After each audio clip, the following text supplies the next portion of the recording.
Setelah Engkau memberkati kami dengan puji-pujian dan fellowship, Engkau juga memberkati kami dengan firman.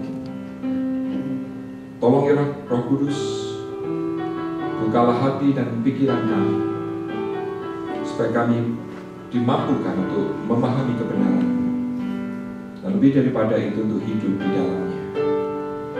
Mohon Tuhan urapi hamba-Mu yang penuh kelemahan ini, dan jemaat-Mu sekalian yang menerima firman-Mu. Bahkan juga atas hamba-hamba Tuhan di mana-mana, atas jemaat Tuhan, saat firman Tuhan diberitakan, bila Engkau sendiri hadir di tengah-tengahnya, memberkati pemberitaan firman. Dalam nama Tuhan Yesus kami berdoa. Amin. Selamat siang, saudara-saudara dikasih oleh Tuhan. Terima kasih untuk worship team yang sudah memimpin. Saudara, siang hari ini kita akan melanjutkan prinsip kerajaan Allah yang kelima, yaitu tentang kebenaran. Mari kita membaca satu ayat dari Yohanes 14, ayat yang ke-6, satu ayat saja.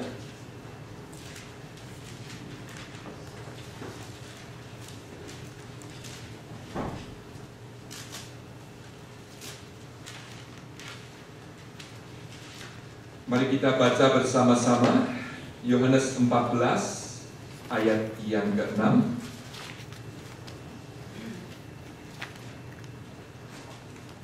Dua, tiga. Kata Yesus kepadanya, "Akulah jalan dan kebenaran dan hidup. Tidak ada seorang pun yang datang kepada Bapa kalau tidak melalui Aku." Dan satu hari dua orang terlibat konflik. Rupanya mereka tidak bisa menyelesaikannya sendiri. Itulah sebabnya mereka membawa masalah ini kepada seorang yang dianggap bijaksana. Orang pertama datang, saudara, menceritakan persoalannya. Dan orang yang bijaksana itu berkata, "I think you are right." Lalu datang orang yang kedua, saudara. Orang yang kedua juga menceritakan masalahnya, bagaimana dia terlibat konflik dengan temannya itu. Setelah mendengar semua itu, orang bijak ini juga berkata, "I think you are right." Saudara, setelah orang kedua ini pulang, istrinya dari belakang muncul, saudara. "Aku tadi tidak sengaja dengar dua orang itu datang kepadamu. Lah kamu kok bilang dua-duanya you are right?" Orang bijaksana dengar istrinya begitu, dia juga bilang, "I think you are right." Nggak mungkin dua-dua benar. Udah gitu anak perempuannya datang, saudara, yang juga mendengar percakapan kedua orang tadi dengan papanya. "Tapi Pak, walaupun kedua-duanya kelihatannya bertentangan, tapi kan ada poin yang benar. Jadi Papa benar." Sang orang bijaksana mendengar anaknya ngomong gitu, "I think you are right."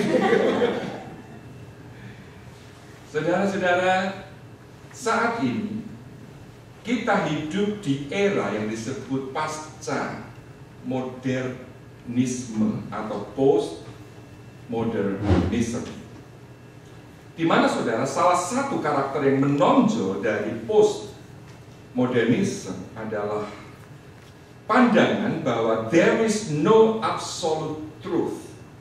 Tidak ada itu kebenaran yang sifatnya mutlak. Mereka percaya bahwa apa yang disebut kebenaran itu merupakan satu propaganda dari kelompok-kelompok tertentu yang ingin menguasai orang lain. Mereka bilang truth and error are synonymous. Apa yang disebut kebenaran dan kesalahan itu mirip. Tidak ada yang mutlak. Hari ini apa yang dianggap benar, besok bisa salah. Nah, saudara, pengaruh dari filsafat ini begitu kuatnya, sehingga hari ini, saudara, secara umum istilah atau kata toleransi itu mendapat satu makna yang baru. Fernando Fernandez Savater Martin, seorang filsuf yang masih hidup, yang sangat terkenal di Spanyol, saudara. Dia berkata, tolerance is that all opinion are equal. Toleransi itu berarti semua pendapat equal. Tidak ada yang lebih baik atau lebih buruk. Each has its point and all should be respected and praised. Masing-masing punya poin, ada kebenarannya, sehingga harus dihargai, harus dipuji.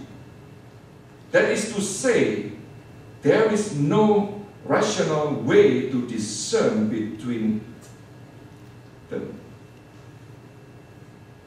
Lebih jauh, saudara, Thomas Humboldt, presiden dari Fort Hays State University, Kansas, dia juga berkata, the definition of the new tolerance is that every individual beliefs, values, lifestyles, and perception of truth claims are equal. Definisi yang baru dari toleransi adalah setiap kepercayaan individu, nilai-nilai yang dianut, gaya hidupnya, dan klaim-klaim kebenaran itu semuanya equal. Makanya saudara, kita tidak boleh mengatakan kamu salah, itu tidak benar. There is no hierarchy of truth. Your beliefs and my beliefs are equal, and all truth is relative. Contohnya, saudara, ya, menurut kamu itu baik, tapi budaya tertentu belum tentu. Jadi kamu tidak bisa itu mengatakan, wah, kebudayaan itu tidak baik, kurang baik. Dan saudara tahu dari survei yang dilakukan oleh Barna di tahun 1995, 3/4 dari orang dewasa di Amerika tidak menerima klaim-klaim yang menunjukkan absolute truth. About 3/4 of all adults in America rejected the notion that there are absolute moral truth. Banyak dari orang Amerika yang percaya bahwa kebenaran itu sifatnya relatif.